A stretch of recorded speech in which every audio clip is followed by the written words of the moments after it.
Tonight, former Trump campaign manager Corey Lewandowski, and also with us, former White House press secretary Sean Spicer. Sean is also the host of a new show here on Newsmax TV starting in March called Spicer and Company. And Sean, congratulations. Welcome to the team. It's great to have you. Corey, we can start our conversations about getting you on the team, too, someday in the near future. But guys, let's get started here. We'll get with Sean in just a minute to talk more about the show.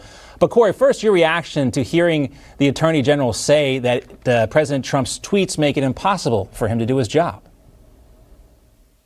Well, I think what you really have to look at is what Attorney General Barr said before this, which is the president has never asked him to weigh in on a criminal matter. And if anybody in America thinks that 9-year sentence for Roger Stone is fair and equitable, then we clearly have a different view of what justice is. We've seen multiple people who have referrals of prosecution to the Justice Department who've still not been prosecuted. Look at Andy McCabe. Look at James Comey. These people lied under oath on multiple occasions, and they haven't been prosecuted. And I think, as much as I'm not a fan of Roger Stone, this notion that he was going to receive a recommendation of 7 to 9 years in jail for lying to Congress or obstruction is completely absurd. Do you think President Trump should pardon or commute the sentence whenever it comes down right away? Well, look, I don't know. I think that's for the president to decide. But I know that the Justice Department had made the decision to make a new recommendation prior to the president's tweet about Roger Stone. Bill Barr has said that. They made the decision the night before. They want to make a lower recommendation of a sentencing, somewhere between 2 and 3 years. I still think that's very aggressive for someone who has never had a criminal record. So, look, let's see what the judge ultimately makes on her verdict of how much time, if any, Roger Stone is going to serve, and then the president will have to decide if he wants to issue a pardon. Let's bring Sean into this. Sean, with President Trump, when you take a look at this tweet and you hear what William Barr is saying today about this, I wonder if you feel what William Barr is talking about there, having been in your position before. That's a great question.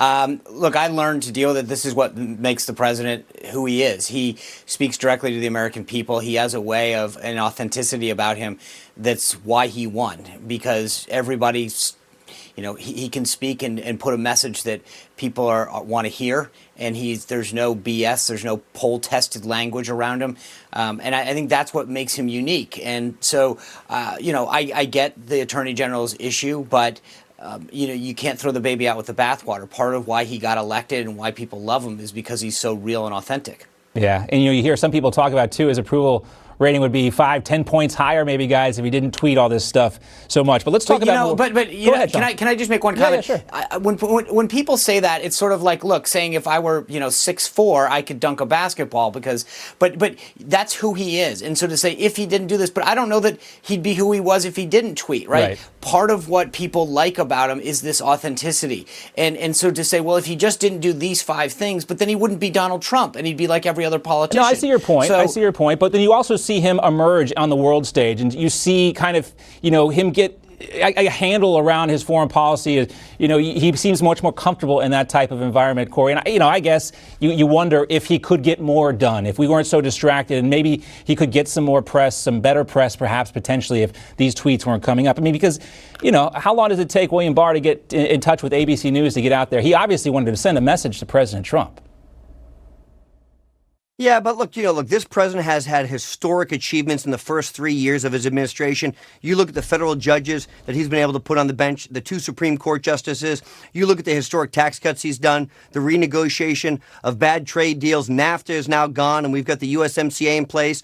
We've got a booming economy. And look, this president gets a negative news coverage by, 93% of the mainstream media covers him negatively, and he's still accomplishing all these things. Just think what would happen if we had a Congress that would work with this president to continue putting America first. So look, the American people are going to judge this president on the accomplishments that he's had in his first term. And by every economic indicator, whether you are a fan of the military that he's rebuilt, whether you care about Homeland Security and he's building the wall, or you care about economic security, you are better off today than you were 3 years ago when he was sworn in as president. Yeah, a lot of this has to do, of course, as you guys know, this is about passive-aggressive political retribution. Everything they can't get done with President Trump, they got to project all this negativity on him. Let's talk a little bit more about what we could see down the road when William Barr eventually does testify before Congress. Harvard Law professor emeritus Alan Dershowitz on this program last night talked about the Stone case and what William Barr and the president are actually allowed to do according to the Constitution.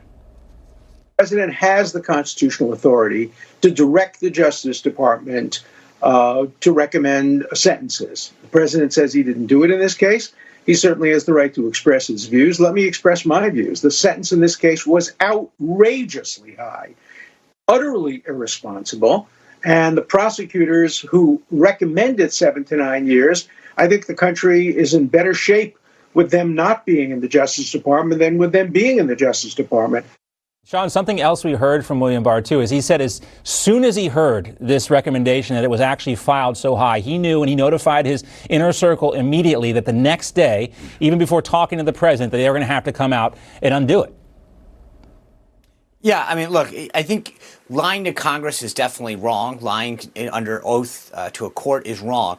But there's an aspect of this which is that you have to have some sense of equality and parity. That if you're not going to have a guy like Comey or Brennan or Clapper or McCabe that don't even get charged with anything, and then you've got one guy who lies to Congress and goes to jail for 7 to 9 years, it really doesn't look like there's equal justice. And I think that's the bigger issue here right now. If you want to say 7 to 9 years is the penalty for lying to Congress, then make it the penalty for lying to Congress to everyone. And it seems here as though Stone was targeted merely because of his association with President Trump, right? So they go after him. This is like getting, Al Capone on mail fraud. They went after him, they threw everything else, and what did they find? Well, they said, okay, well, we got you for lying now. That's not what this was all about in the first place, but they had to find something, and then they throw the 7 to 9 year sentence at him. If that's what's going to be the standard, then it should be the standard for everybody. And it seems really interesting that the left, the people who go after President Trump, got nothing. They don't even get charged. And the people who associated themselves with President Trump are getting stiff sentences. And so, the debate really needs to be about the parity and the equity of how we apply justice.